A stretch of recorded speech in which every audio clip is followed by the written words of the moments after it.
Hey everybody, it is Cinephile Mike, and let me say, happy Oscar announcement day!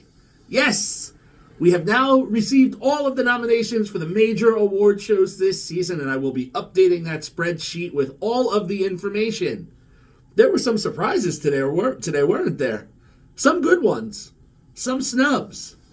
And I'm going to be visiting those as I recount all of the nominees and my thoughts on them as we get closer to the Oscars. But before we get to that, we are going to continue with the 95 days of award season posts. And today is day 48, or we should say it is day 2 of the Razzies Dozen. And for this, I am talking about Simon Kinberg's action film, The 355. Now, The 355, in case you don't know, was the name of the unnamed female spy that George Washington hired back in the day. But to save her identity, he went by the number. And the 355 is this new approach that focuses on a group of female agents in contemporary society who, honestly, I would not want to go up against. Now, the film has 2 Razzie nominations. Bing Bing Fan and Penelope Cruz are both nominated for Worst Supporting Actress of the Year for their performances in the film. Now, before I get to my thoughts on that, let's talk about the film first.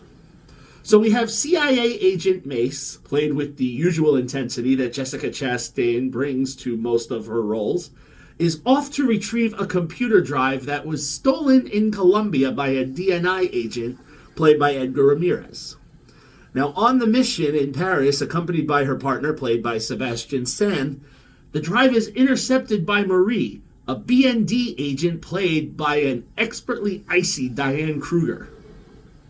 Now, when this happens, Mace teams up with her friend, swift-talking MI6 agent Khadija, played by Lupita Nyong'o, to get this back.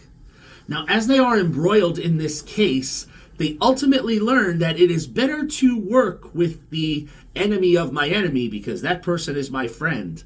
So they team up with Diane Kruger and then are eventually also joined up with DNI psychologist with no field experience, her name being Graciela, played by Penelope Cruz.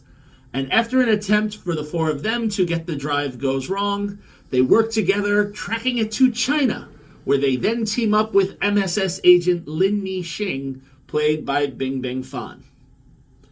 So it takes a while to get this team together, but once they do, it is off and running. And in a James Bond-light style, the 355 has some really fun action sequences that compensate for the slightly bloated plot. The action scenes shown are that these women can really be a force by themselves, and as they globetrot and work together and kick ass and take names, it is a fun journey to go on. Despite the predictable elements, and you will see the ending coming a mile away, it was just a joy to follow these women. Now let me talk about these nominations for a minute.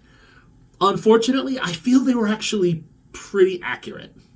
Now, Cruz is a strong performer in her own right, but a majority of what she does in this film, based on the content that she's given, is a little weak. She does what she can, but it doesn't really further much for her, so I do understand the Worst Supporting Actress nomination by the Razzie Committee.